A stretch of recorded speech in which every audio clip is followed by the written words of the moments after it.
Bienvenidos a este nuevo día, a este nuevo tiempo de refrigerio, así dice el Señor, donde siempre la garantía de este tiempo de refrigerio es que habrá una palabra de Dios por el Espíritu. Segunda de Corintios 3, 17 y 18, porque ahora el Espíritu es el Señor, y donde está el Espíritu, ahí hay libertad, y el Espíritu con la palabra y la gloria de Dios nos está transformando. Espero que ya estés con el corazón dispuesto, con la mente y a todo tu ser integral dispuesto desde este día que te levantaste a recibir una palabra de bendición de parte de Dios.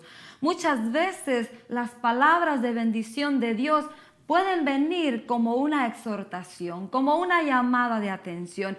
No precisamente es una bendición de que todo te va a ir bien, de que todo te va a salir bien. No, una palabra de bendición alentará tu alma, tu cuerpo y tu espíritu para cualquier proceso en el cual Dios esté trabajando en tu corazón. Recuérdate que hay luchas, pruebas, tribulaciones, angustias, dificultades, afanes, trabajos, las maldades de este peregrinar que cada día nos enfrentamos a ellas. Pero en medio de todo eso, siempre habrá un vaso de agua, una palabra de Dios, habrá un pedazo de pan. La palabra de Dios como alimento para sustentarte, para alimentarte, para animarte, para fortalecerte. Espero hayas tenido una excelente semana, bendecida, meditando en el Salmo 27, para poder ver Salmo 27, 13.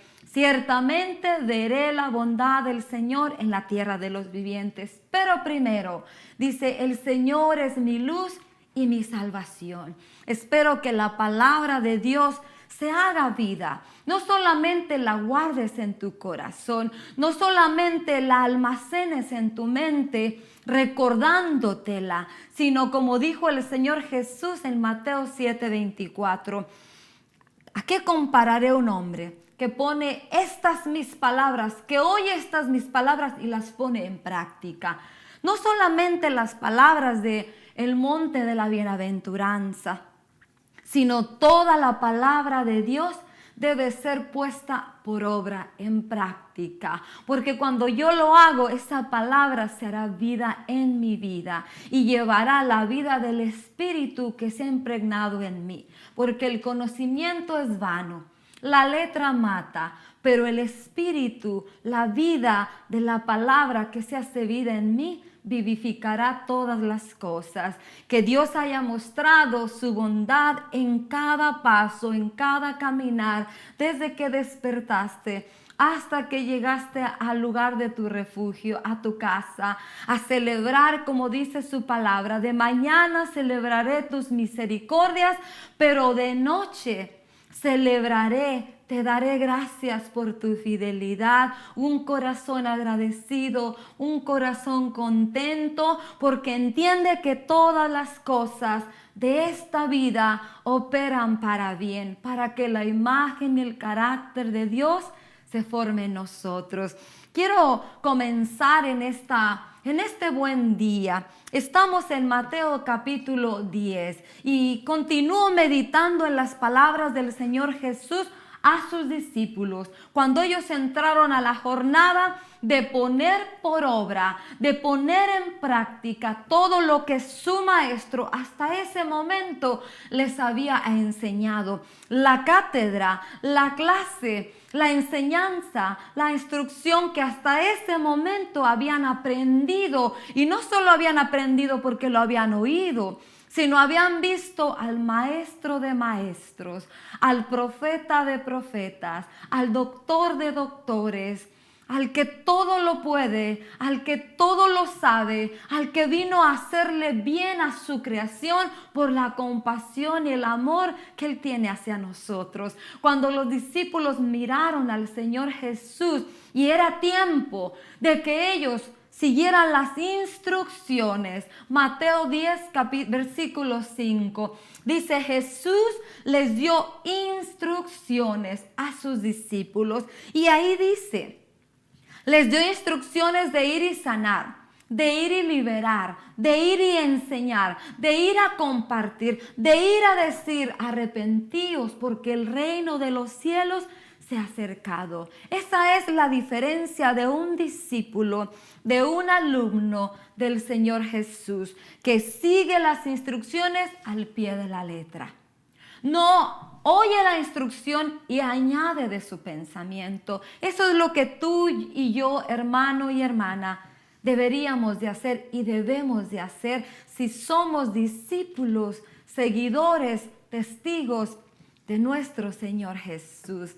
Antes de continuar con esta clase, con esta hermosas enseñanzas, quiero empezar con una palabra de parte de Dios para tu vida y para mi vida. Y tú, amigo y amiga, que nos estás sintonizando o lo vas a hacer un día, o tú que quizá te has apartado, quizá en tu corazón ha habido un desánimo, un desaliento por algo que no te gustó, por algo que te hicieron, por algo que te marcó, por algo que tú creías que era y no era como tú creías, que te has aislado un poquito de las cosas de Dios.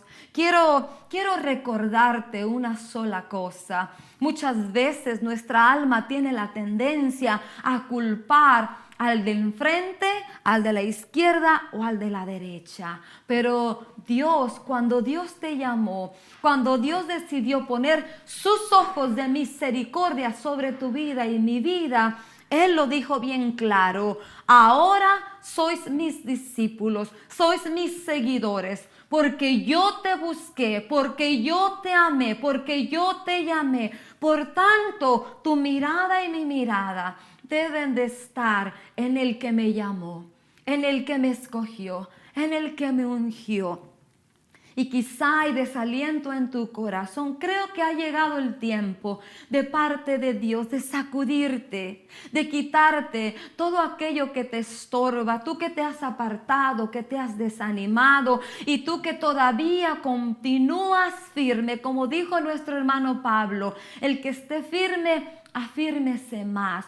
Nunca, nunca, mientras estemos en este peregrinar, Dios dejará de instruirnos, de enseñarnos, de quitarnos la naturaleza vieja y de incrementarnos su naturaleza. Quiero empezar en este buen día con una bendición de Dios, con una palabra de Dios.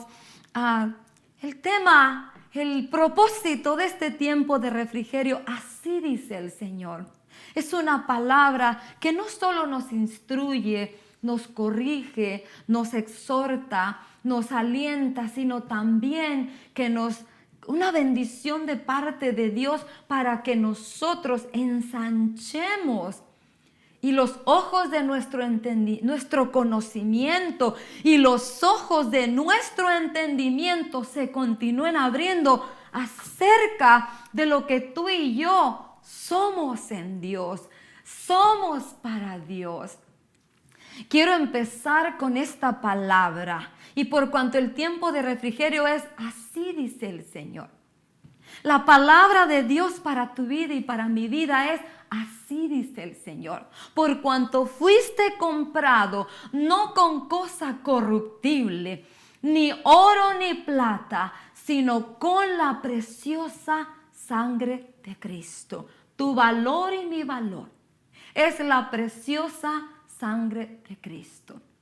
Por sobre todas las cosas que el hombre en este mundo, en este peregrinar, le dé valor: a las joyas, a los diamantes, a los carros, al dinero. Tú y yo, hermano y hermana, amigo y amiga, una vez estando dentro del reino de Dios, tu valor y el mío excede el de cualquier reloj, el de cualquier joya. ¿Por qué? Porque no nos compraron con oro ni con plata, ni con cosa corruptible, sino con la preciosa sangre de Jesús. El cordero inmolado, el cordero limpio, puro y sin mancha, que había sido preparado para redimirnos, para volver a hacernos pertenecer al pueblo de Dios, a las ovejas de Dios. Esta es la palabra de Dios para tu vida y para mi vida. Así dice el Señor.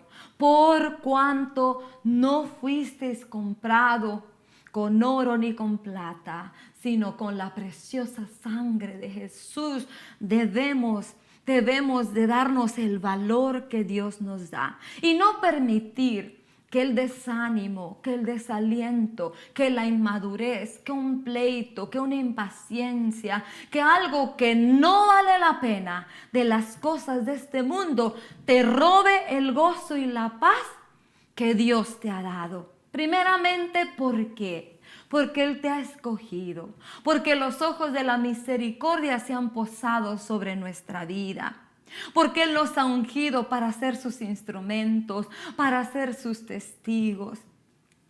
¿Y por qué te doy esta palabra de bendición de parte de Dios? Escuchaba a un siervo de Dios en esta semana hablar acerca de el precio, el valor, cuando una persona muere y la llevan al lugar donde están las personas que mueren, a la mortuaria o a ese lugar donde les hacen la autopsia. Me quedé impactada porque decía este siervo de Dios y me pareció increíble o imposible pensar, creer que hay gente que haga eso, pero sí lo hay, sí lo hacen. ¿Qué es lo que hacen? Decía este siervo de Dios, el hombre natural le da el valor a una libra del cuerpo humano ya muerto, ni siquiera la libra de un hombre que está muerto, que quizá la compran para, vamos a poner un ejemplo. Nosotras las mujeres sabemos que muchas de las compañías de cosméticos usan la placenta de la mujer para hacer cremas para la cara. Nosotras lo sabemos. Lo que me impactaba de este siervo decía que muchas personas van a la mortuaria y compran carne humana, claro, muerta. ¿Para qué fin? No lo dijo. Lo que me impactó fue que dijo que la libra de carne humana no vale ni siquiera $1. No vale ni siquiera 50 centavos. No vale ni siquiera 10 centavos. El precio de la libra de carne humana, este vestido que Dios nos ha puesto, vale menos de 50 centavos, menos de 10 centavos. Y este siervo decía, el humano, el hombre, le da más valor a una caja de clavos, 59 centavos, $1, que a una libra de carne humana. Por eso Pablo dijo que el ejercicio en la carne para nada aprovecha. Y cuando estaba escuchando a este siervo de Dios, venía la palabra del Espíritu, la inspiración del Espíritu que ya está escrita en Primera de Pedro. Vosotros valéis la sangre de Cristo. Eso debería a ti y a mí, hermano y hermana, amigo y amigo, darnos un extraordinario gozo. Saber que tú y yo, no lo externo, sino lo interno, lo que el hombre no puede tocar, es de gran valor y de incomparable valor y de gran estima delante de Dios, porque valemos la sangre de Cristo. Y esa sangre de Cristo no hay precio, no hay oro, no hay plata, no hay dinero acumulado en este mundo, ni en ninguna creación de Dios, que pueda alguien decir, véndanme toda la sangre de Cristo que yo tengo para pagarla. No hay nadie, no hay nadie. Por eso tú y yo somos de incomparable valor. Somos especiales para Dios. Somos una adquisición de Dios que nadie puede volvernos a comprar y no hay precio que pueda pagar nuestra alma, nuestro espíritu. Por eso aquellos hombres y mujeres que pertenecemos al pueblo de Dios, estas verdades deberían de traernos día a día grande gozo, grande gratitud. Y tú, amigo y amiga, que todavía estás pensando en decidirte aceptar el regalo de la bondad de Dios, no te tardes demasiado. No hay mucho tiempo. Determina en tu corazón pertenecer, porque si Dios te da la oportunidad, porque con su mensaje, con su palabra y con sus lazos de amor te está trayendo, abre tu corazón. Abre tu corazón y determina dejar que Dios venga y haga morada en ti. Porque eres especial, eres valioso, no solamente por la sangre de Cristo, sino porque Dios te formó a su imagen y a su semejanza. No hay otra creación en ningún universo, ni en ninguna galaxia, que se parezca a nuestro Dios como tú y yo. Porque eso dice la Escritura en Génesis, que Dios formó al hombre a su imagen y a su semejanza. Y no solo eso, sino nos dio vida, sopló aliento de vida sobre nosotros.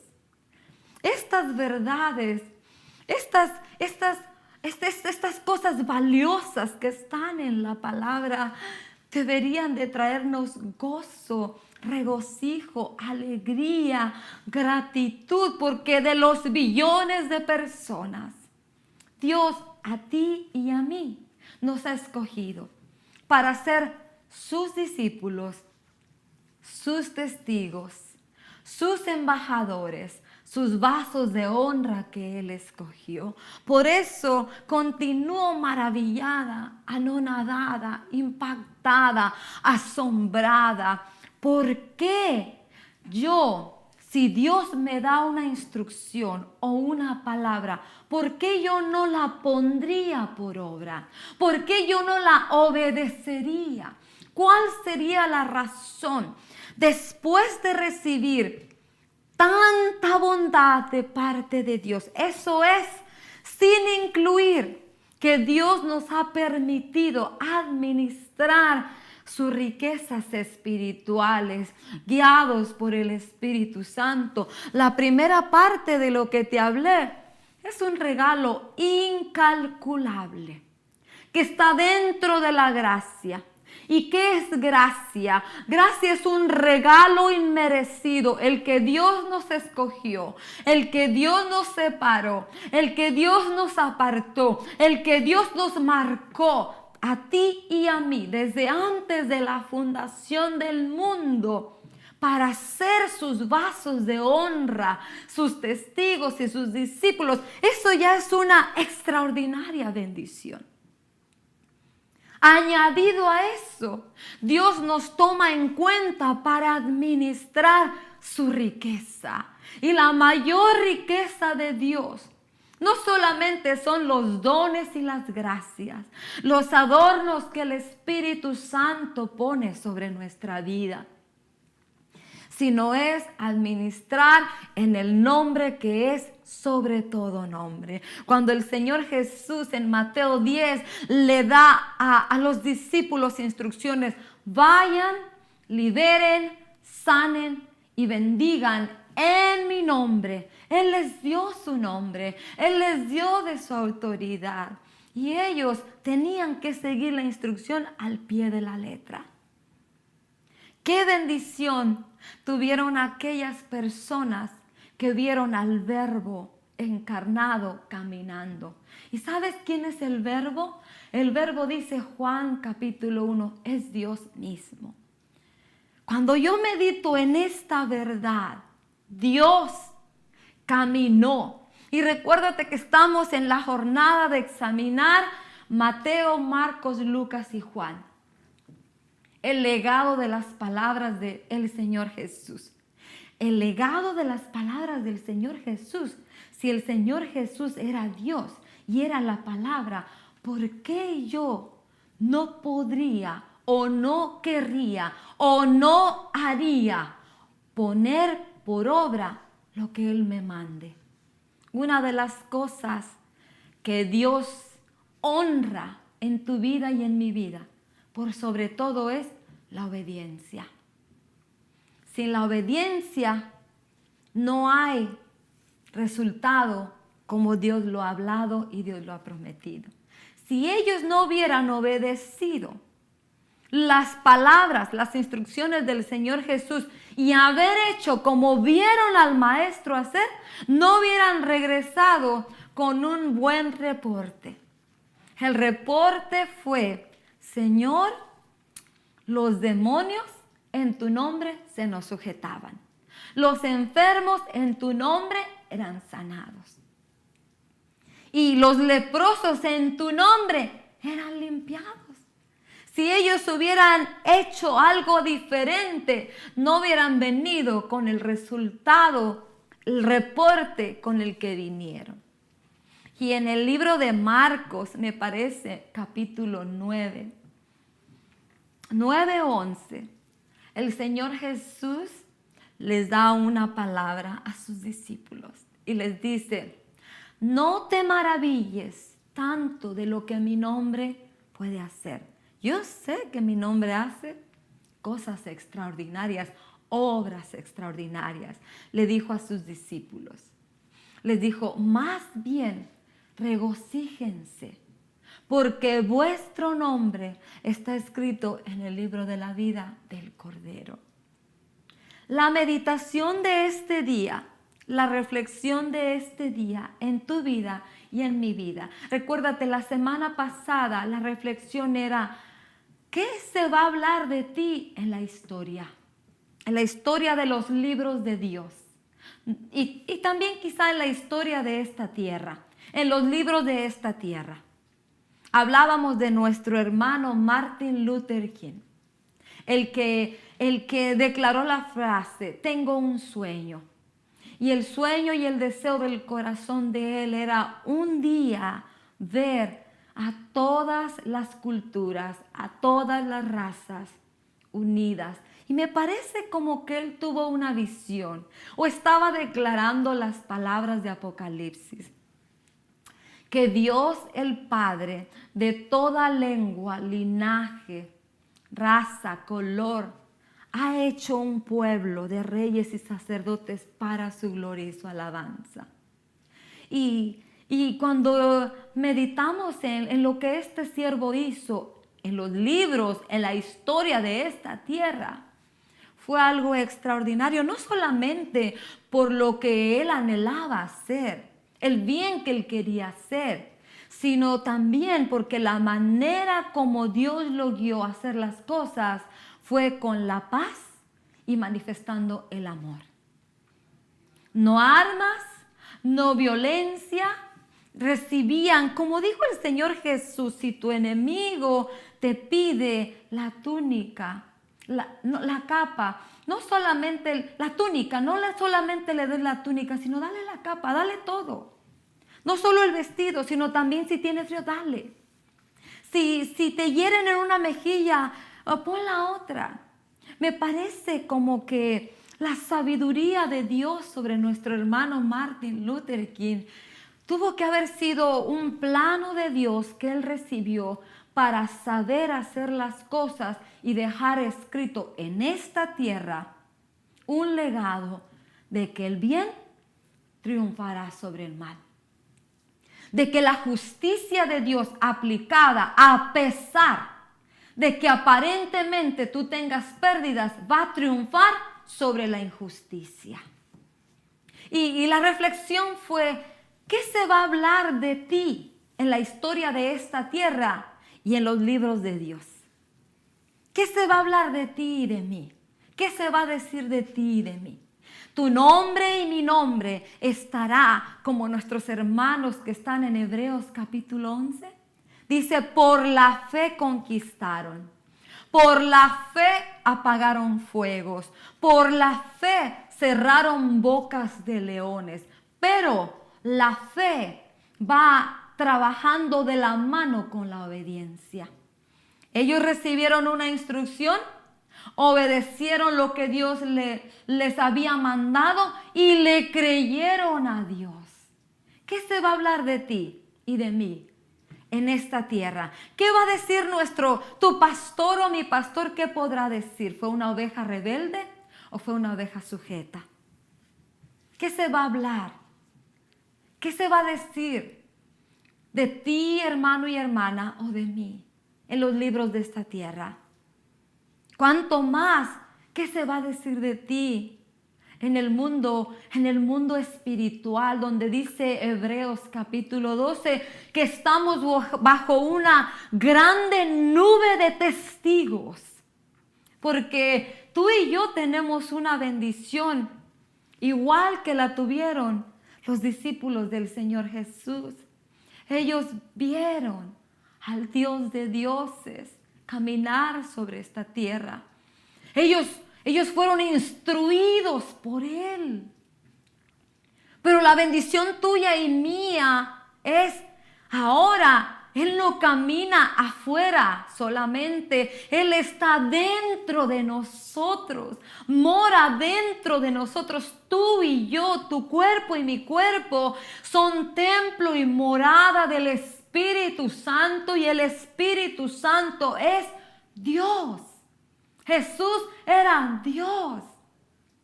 Jehová, el que guió a Israel por todo el desierto, y el que se movía alrededor de Israel era Dios. Él está dentro de nosotros.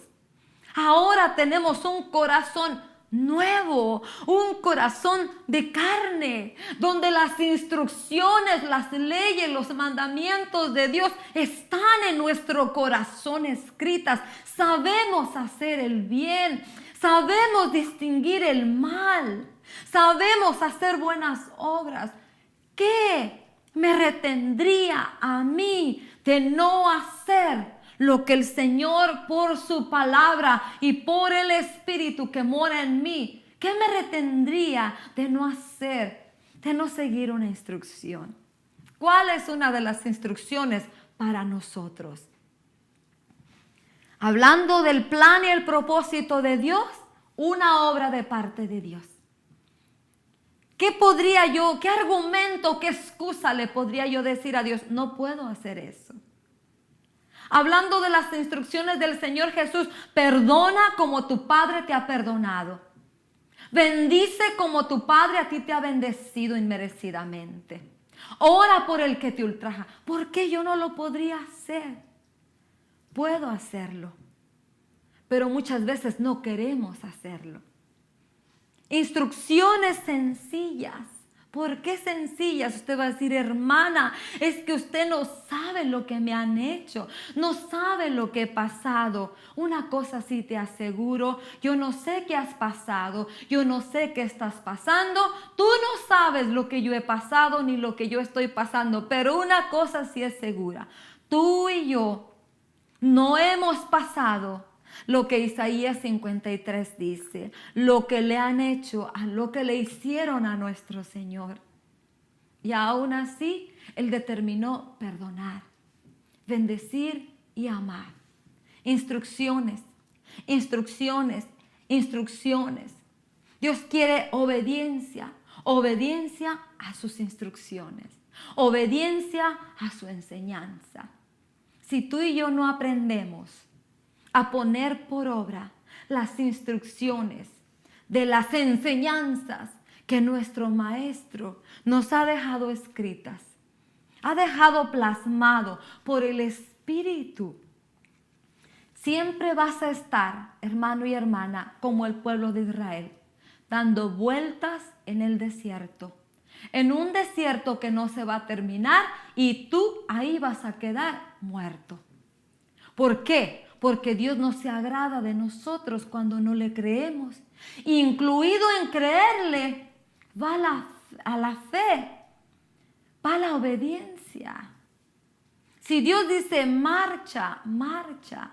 Si Dios dice pone el pie en el Jordán y se va a abrir, pone el pie. Creerle a Dios es actuar es accionar. No puedo quedarme en el desierto dando vueltas creyéndole a promesas, palabras y propósitos sin poner por obra mi parte.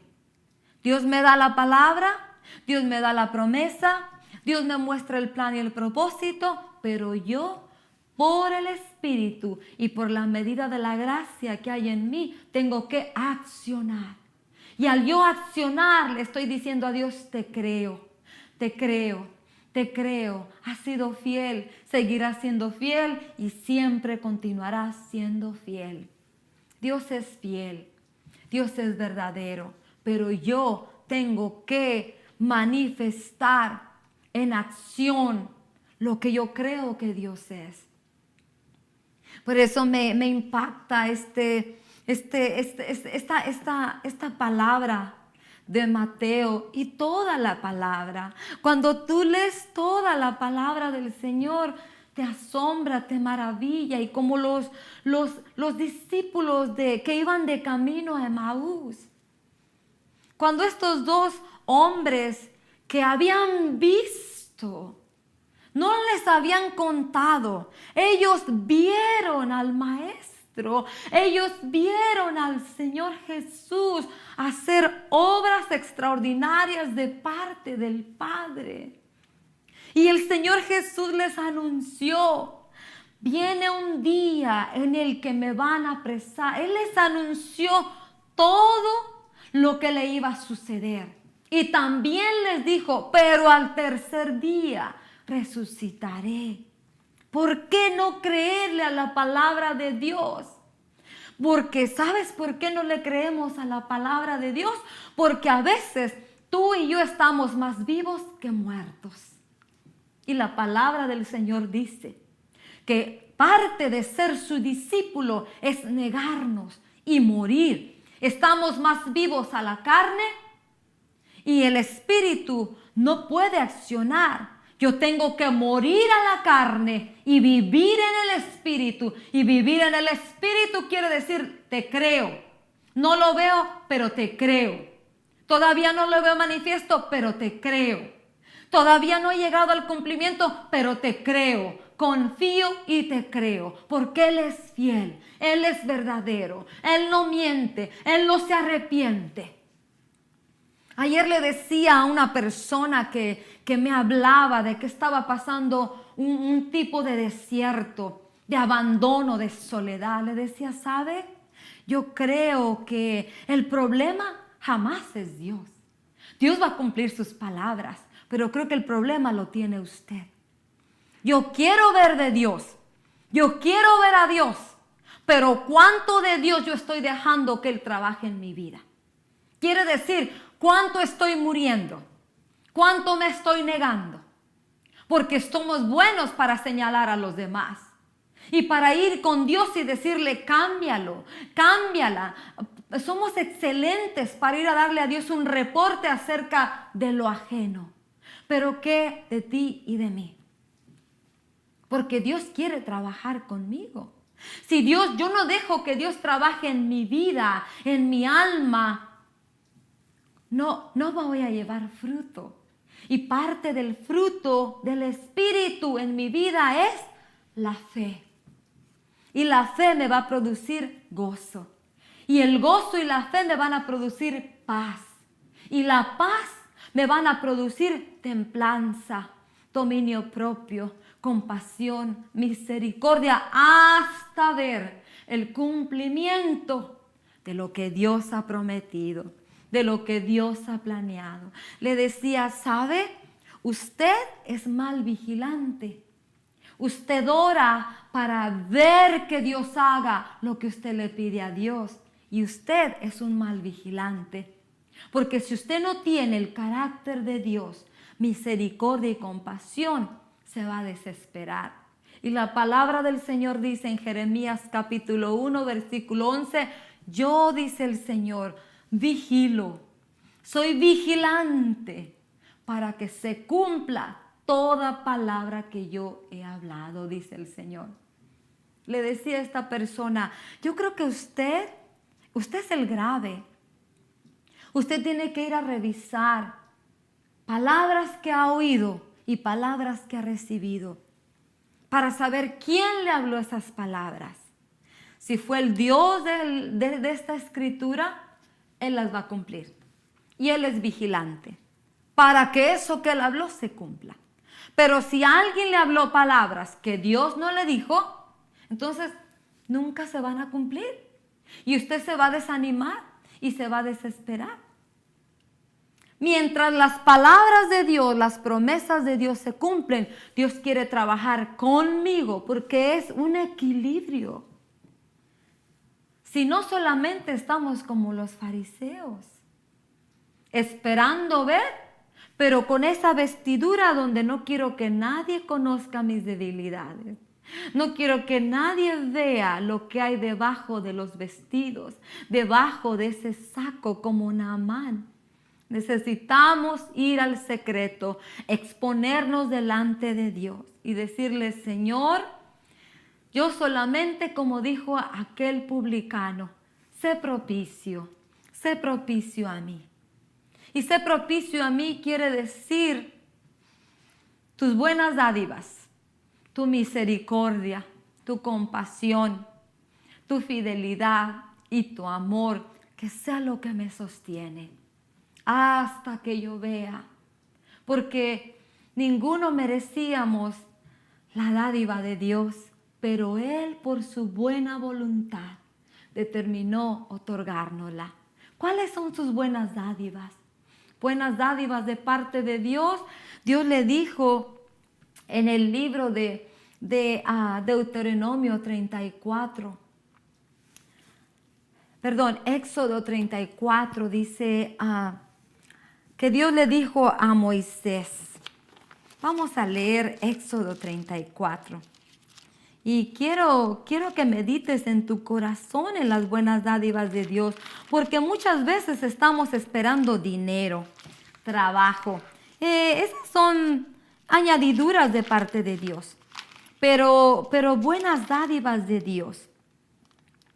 Dice, el Señor Dios, clemente y compasivo, lento para la ira y grande en amor y fidelidad, que mantiene su amor hasta 1000 generaciones y que perdona la iniquidad, la rebelión, el pecado, pero que no deja sin castigo al culpable, sino que castiga la maldad de los padres en los hijos y en los nietos hasta la 3ª y la 4ª generación.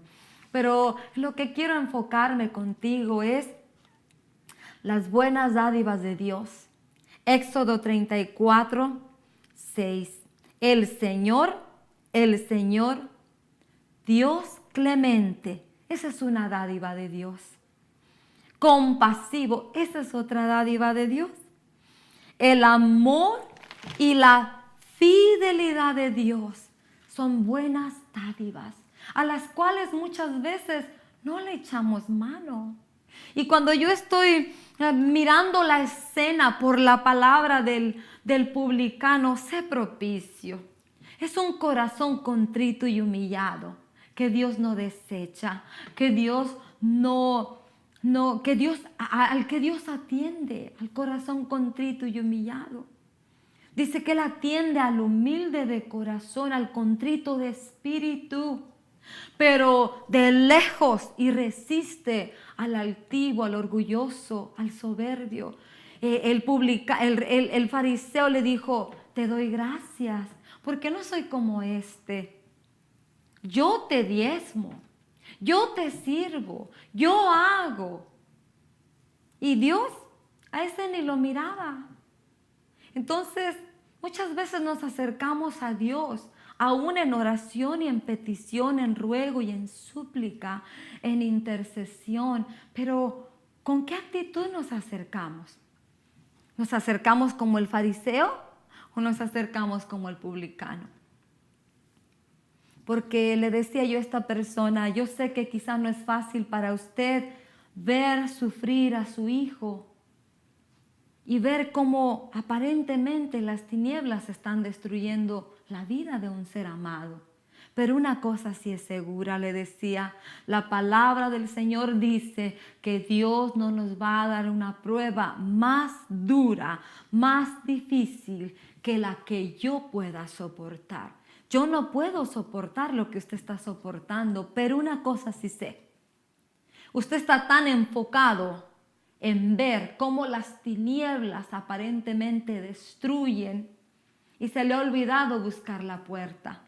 Porque hay una salida para cada prueba, para cada aflicción, para cada situación difícil. Ya Dios tiene una puerta, ya Dios tiene una salida.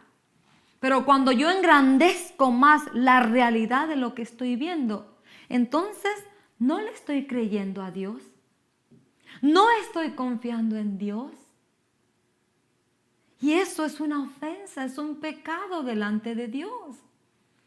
Porque yo estoy meditando en esta escena de cómo la palabra viva, el verbo encarnado, Dios mismo, el que creó todas las cosas, el creador tuyo y el mío, y el que creó todo lo que vemos dentro de esta tierra y fuera de esta tierra, las galaxias, el universo, las estrellas, el sol, los planetas, la naturaleza, el mar. Cuando tú miras el orden, la armonía con lo que todo se mueve y trabaja, atendió a la voz, a la palabra del Dios que mora dentro de ti y dentro de mí.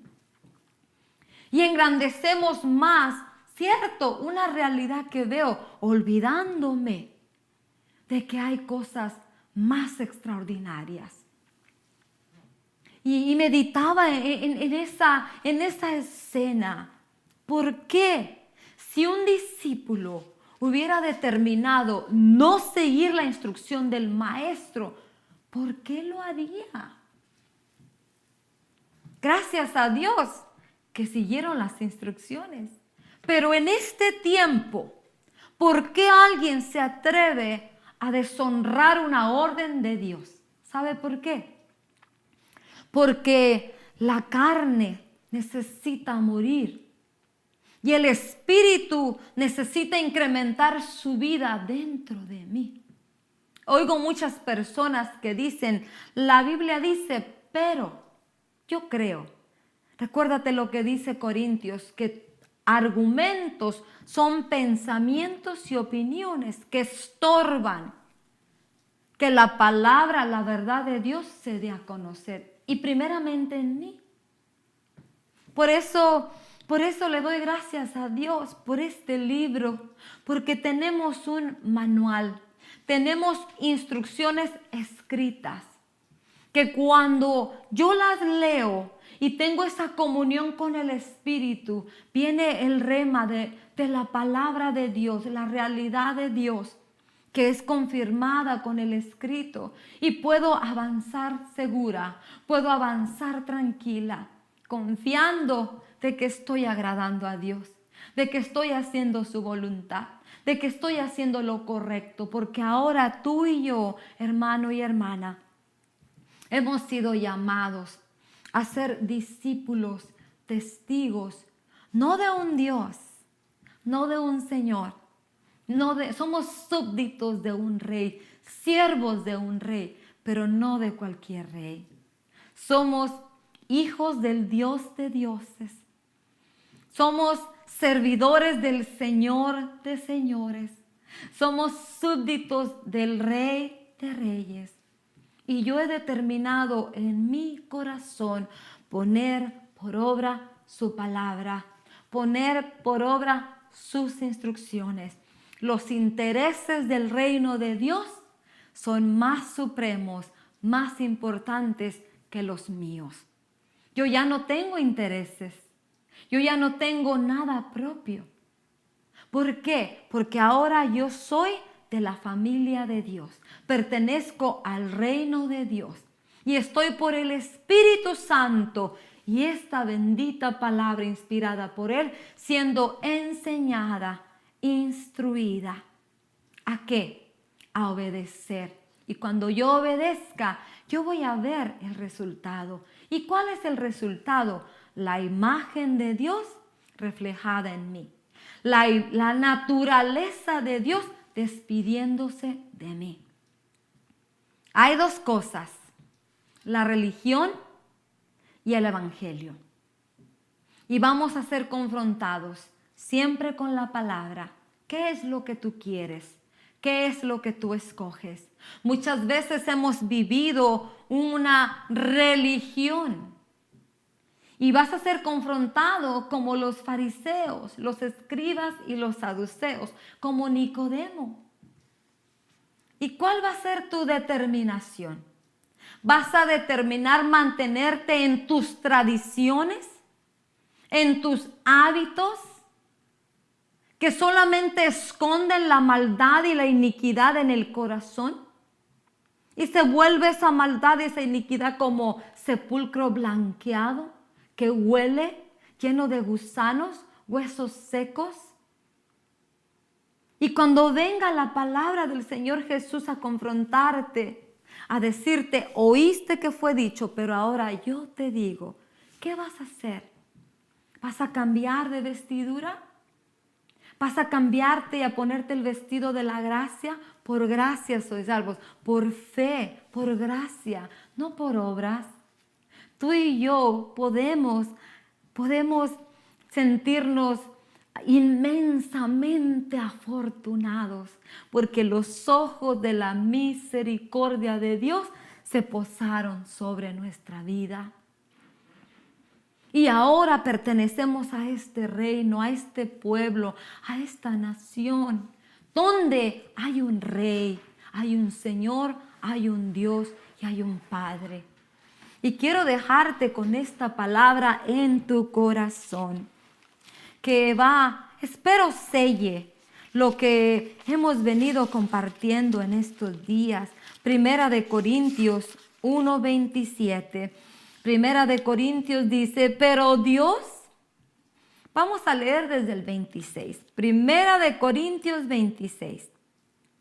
Hermanos, consideren su propio llamamiento. No muchos de ustedes son sabios, según criterios meramente humanos.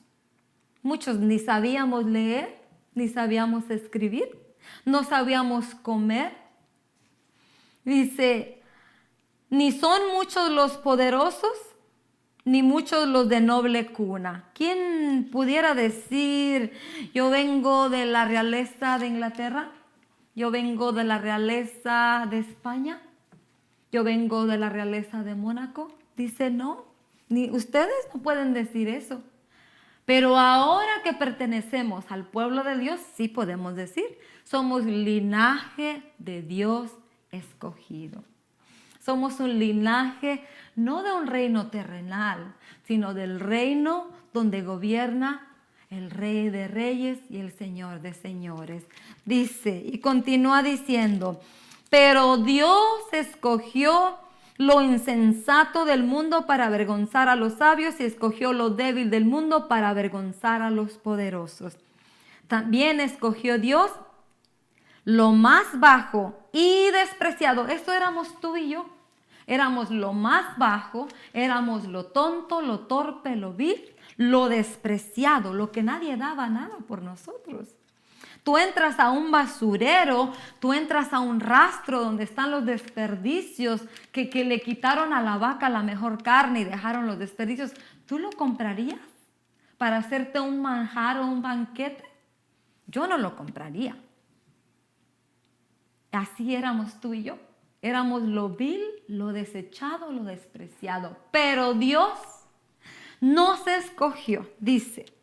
Éramos lo despreciado y lo que no es nada, para anular lo que es, a fin de que en su presencia nadie pueda jactarse. Pero gracias a Él, a Dios, ustedes están unidos a Cristo Jesús, a quien Dios ha hecho nuestra sabiduría, es decir, nuestra justificación, nuestra santificación y redención, para que, como está escrito, si alguien ha de gloriarse, que se gloríe en el Señor. Quiero dejarte con esa palabra de parte de Dios. Primera de Corintios 1:27. Lo que no eras y lo que ahora somos. ¿Para qué? ¿Por qué quiero que medites en esta palabra? Para que en tu corazón dispongas, como nuestro hermano Daniel, propongas y determines obedecer todas las instrucciones que Dios te da. Cuando su palabra venga por cualquier medio que tú oigas o que Dios te dé en el lugar donde te congregas, o que el Espíritu venga y te inspire, determina, propón, dispone en tu corazón obedecer las instrucciones del Maestro de Maestros. Y cuando el profeta de profetas, el Señor Jesús, como se encontró a la samaritana, venga y te diga algo, descubra algo de ti, deja lo que Él te dice y adquiere lo que Él te da. Para eso quiero que medites en 1 Corintios 1:26 al 27. Espero haya sido bendecido y que la palabra del Señor, Salmo 27, el Señor es mi luz y mi salvación. ¿De quién temeré? Si tú pones por obra su palabra, le crees y confías en Él, continuaremos viendo la bondad del Señor en la tierra de los vivientes. Bendiciones.